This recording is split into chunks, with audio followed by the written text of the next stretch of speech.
চতুৰ্দশ দ্বিবাৰ্ষিক ৰাজ্যিক অধিৱেশন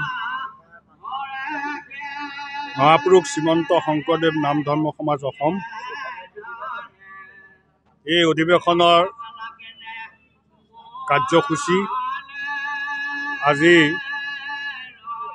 27/1/24 তাৰিখে শুভাৰম্ভ কৰা হৈছে।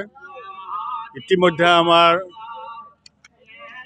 প্ৰথম দিনৰ যি কাৰ্যসূচী এই কাৰ্যসূচীসমূহ আমি ভগৱন্তৰ কৃপাত ৰাইজৰ আশীৰ্বাদত এতিয়ালৈকে সুকলমে পাৰ কৰিছোঁ।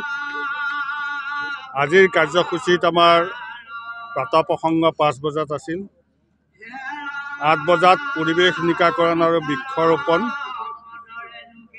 10 বজাত মূল তোৰণ উদ্বোধন, প্ৰতিনিধি পঞ্জীয়নৰ শুভাৰম্ভ, স্বাস্থ্য শিবিৰ উদ্বোধন, প্ৰতিনিধি শিবিৰ উদ্বোধন।